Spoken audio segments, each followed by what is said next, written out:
साईं मुंहिंजा हिकु भेरे जी ॻाल्हि आहे त कंहिं भोलड़े खे अची बुख वारायो। सोसिन दरिया जे किनारे ते बीठल घाटनि वणनि ते खाधे जी ॻोल्हा में पे टिपा ॾिनई।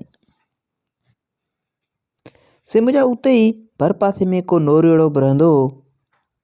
जंहिं अची खेसि ॿुधायो त अदा दरिया जे ॿिए भर ते मेवे जो हिकु वॾो बाग़ आहे ऐं बाग़ खां थोरो परते अॻिते वरी हिकु पासे हिंदाणियुनि जी वाड़ी आहे त ॿिए पासे वरी कमनि जो फ़सुलु बि तयारु बीठो आहे।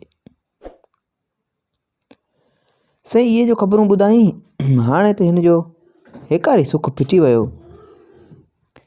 बसि जीअं मेवे जो तसवर करे तीअं संदसि बेचैनी वञे वधंदी। हूं बि साईं हिन जानवर खे चुप घटि ईंदी आहे, चुरपुर खां सवाइ असुलु रहे ई कोन। केॾी महिल पियो टंगूं खणींदो त केॾी महिल वेही पेट कुटे, जे पेट कुटे बसि करे त वेही मथो खणे, ऐं जॾहिं मथो खणी खणी थकिजी पए तॾहिं वेही वरी हथनि खे ॾिसे। ऐं वरी हवा लॻण ते दरिया जे ॿिए भर तां मेवनि जी ख़ुशबू अचणु लॻसि। पोइ त माॻे नासूं फाड़े सूं करे सूंघण जी कोशिशि करे। जीअं केलनि ऐं ज़ैतूननि जी ख़ुशबू अचेसि तीअं वात पाणी पाणी थिएसि ऐं इहो पियो सोचे त कहिड़ा ना मिठा हूंदा ऐं ज़ैतून बि ॾाढा सुठा थियनि था। से मुंहिंजा मतिलबु त भोलड़े खे हिकु पासे बुख अची बेताब कयो हो त ॿिए पासे वरी सवादी मेवनि खाइण जी लालच अची वारायो हुअसि। सो उन ई तकड़ में उन ई तड़प में केॾी महिल टिप ॾेई वण ते चढ़ी वियो त वण ते चढ़ियो ते वियो त वरी गड़कनि खां पोइ वण तां टिप ॾेई अची दरिया जे कप ते किरियो। नेठि उहो ख़्यालु आयुसि त कोशिशि करे खणी दरिया पार कजे, पर साईं भोलड़ा हूंदा आहिनि पाणी खां त परे वॼनि। सो डपु विचां वरी डोड़ी वञी वण जी चोटी वारी टार ते चढ़ियो। हीअ टार बि को सनू हो। जीअं ई टार ते थोरो झूलो लॻो त हिकु ॿिनि लोॾनि खां पोइ टार टुटी वियो ऐं भोलड़ो दरिया जे अंदरि किनारे ते पियल हिकु थुड़ ते अची फहको कयो। सिम ॼाण चवनि था त उहो थुड़ बि हिकु वाॻुम जे पुठी हुई। वाॻुम बि पाणी जी छुलनि खां पासो करे दरिया जे अंदरी भर में अची सुम्ही पियो हो। साईं मुंहिंजा संदसि मुंहुं ऐं पुछ वारे वारी में ढकिजी विया हुआ। भोलड़े जे किरण सां हू जाॻी पियो ऐं ॾाढे चिड़ में अची चयईं, नालायक निंड छो फिटाई अथई? भोलड़े पहिरियां त डपु विचां चयसि, साईं मूं सम्झो त को थुड़ पियो आहे, पर पोइ वरी हक़ीक़त खोले ॿुधायईं त वण जी टार तां वेठो हुअसि, जंहिंजे टुटण सां आउं अची वण जी पुठी ते किरियसि। भोलड़े वाॻूं खां ॾाढियूं माफ़ियूं वरितियूं, पोइ त वाॻूं जी बि कावड़ कुझु वञी ढिरी थी। आख़िर भोलड़े पंहिंजी असुलु ॻाल्हि ॿुधायसि ऐं मिनत कयाईंसि त मूंखे पंहिंजी पुठीअ ते चाढ़े दरिया जे ॿिए पर ते वठी हल, जिते ॾाढा मज़ा लॻल आहिनि। पर साईं वाॻूं वञा बि भोलड़े खे हिसाइण लाइ वॾे आवाज़ में चयो त कहिड़ा मज़ा लॻाए पिया आहिनि, हिते हाणे वरी मूंखे तो लालच ॾी? तूं त अॻे रोलाक ऐं मूंखे वरी ख़ुशामद तो करी ऐं चापलूस ॾिसजी थो तूं। हक़ीक़त में वाॻूं जी बि निंड जी सुस्ती आख़िर कान थे लथी, उन करे पे नटायई। पर भोलड़े बि मिनतनि करण खां कसर कोन घटायो। आख़िरकार इहा लालच ॾिनई त आउं तोखे बि केला ऐं ज़ैतून खाराईंदुसि।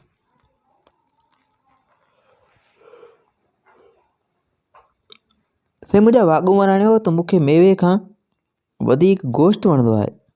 मानी जे महिल वरी के मेवा खाइबा आहिनि छा? तुंहिंजी त मानी बि मेवा आहिनि। साईं मुंहिंजा भोलड़े वरी मिनत करे चयसि त अदा आउं तोखे नंढा वॾा पखी ऐं जीत जहिड़ा झले आणे ॾींदुसि। अड़े मोरख तोखे बि ॾाढा मज़ा कराईंदुसि, तूं रुॻो हुन कप ते हल त सही। साईं मुंहिंजा वाॻूं खे बि सुम्ही उथण खां पोइ खाधे जी घुर्ज हुई, सो भोलड़े ते खणी थोरो कयाईं ऐं खेसि दरिया जे हुन भर वठी हलण लाइ राज़ी थियो। ऐं भोलड़े जी बि ख़ुदा ॿुधी सो टिप ॾेई वाघूअ जी पुठी ते चढ़ी वेठो। वाघूं खिसकी दरिया में आयो ऐं हाणे हिन जो सफ़र शुरू थियो। तरंदे तरंदे तरंदे जॾहिं वाघूं विच दरिया में पहुतो तॾहिं ख़्यालु आयुसि मथां भोलड़े साण को धोखो करे सो शरारत विचां ओचितो जो ओचितो पुठी खे लोॾो ॾिनई त भोलड़ो वञी पाणी में किरियो। उन ई ते भोलड़े खे ॾाढी अचरज बि लॻी ऐं डपु बि अची वरायसि। अची फतकड़ाटियूं खाधाई, वरी अची वाघूं जी पुठी ते चढ़ियो। वाघूं वरी खांसि वादो वरितो त खाधे लाइ को शिकार या मेवो ज़रूरु हथु करे ॾींदे। भोलड़े कसम खणी चयसि मूं ते भलाई कर, आउं तोखे दिलि गरियो खाधो ज़रूरु हथु करे ॾींदुसि। से ख़ैरु वाघूं वरी तरणु शुरू कयो। तरी तरी तरी आख़िरकार अची मंज़िल खे वेझा थिया। भोलड़े उते पंहिंजी असली आदत ज़ाहिर करणु शुरू करे ॾिनी। छा कयई जो वाघूं जी पुठी ते वठी ठेंग टिपा ॾियणु शुरू कयई। वाघूं कावड़ में अची चवणु लॻो त बुखिया कुझु त सिबिर कर। से भोलड़ो त किनारे खां विकपंद ओरते ई वाघूं जी पुठी तां टिप ॾेई लही हलियो वियो। किनारे खां हेठि लही जो खणी ॾिसे त केलनि जो फ़सुलु सचुपचु तयारु बीठो आहे। केलनि जे वणनि में एॾियूं वॾियूं डिघियूं ॻड़ियूं ॾिसी भोलड़ो ख़ुशी में न पियो मापे। हिकिड़ी हिकिड़ी ॻड़ में 12 दर्जन केला हुजनि। वरी ज़ैतून जे वणनि ॾांहुं डोड़ियो। ताज़ा ताज़ा सावा पीला ज़ैतून वेठो वियो पटींदो वियो ऐं खाईंदो वियो। से का महिल गुज़री, होॾा वाघूं बि खाधे जो इंतज़ारु करे थकिजी पियो। सो सर करे चयाईंसि ओ भुलियल भोलड़ा, पंहिंजो वाइदो विसारे छॾी रुॻो पंहिंजे पेट पूॼा में लॻो पियो आहीं। भोलड़े से वाघूं सां पेट हली हा कई ऐं कूड़ा दिलासा ॾींदो रहियो। जेतोणीकि ज़ैतूननि जे वणनि में पखी परिंद बि पिया आया बि पिए ऐं विया बि पिए, पर भोलड़े खे पंहिंजो पेट प्यारो हो ऐं वाघूं जी ज़रे बराबरि हुनखे ख़्यालु न हो। वाघूं जी ॿीहर चवण ते छा कयईं जो सुठो सुठो मेवो पाण खाधाई ऐं कचो ऐं सड़ियल मेवो वाघूं न उछलायईं। सो बि अहिड़े बेपरवाही सां उछलायईं से जो को मेवो वञी पाणी में थे किरियो त को वञी वारी ते थे किरियो। भोलड़ो से केलनि तां टरियो त अची हिंदाणनि जे वलनि ते टुटो। हिंदण हणी हणी हणी हाञा कयईं। खेसि जा वञ लॻी हुई सा बि हिंदाणनि खाइण सां वञी ढिरी थियसि। से मुंहिंजा नेठि वाघूं खां बि रहियो न थियो ऐं गोड़ करे सॾु कयईं, पर भोलड़े ज़रो बि ख़्यालु न कयो। वाघूं खे ॾाढी चिड़ आई। पहिरियां सोचाईं त खेसि उते ई छॾे हलियो वञे, पर वरी इहो ख़्यालु करे तरसी पियो त हलियो वञण सां कहिड़ो फ़ाइदो थींदो। पेट बि ख़ाली त पुठ बि ख़ाली रहंदी। छो न भोलड़े खे पुठ ते विहारे पंहिंजो पेट भरियां। आख़िर सांझी जो वक़्तु अची थियो। वाघूं बुख में साणो थियो लेटियो पियो हो ऐं बदिले वठण जी बाह अंदर में उधवा पे ॾिनसि। भोलड़ो बि कमनि जे रस खे वारो ॾेई मोटियो ऐं अची वाघूं खे चयईं, अदा वाघूं माफ़ु कजां जो ॾाढी देरि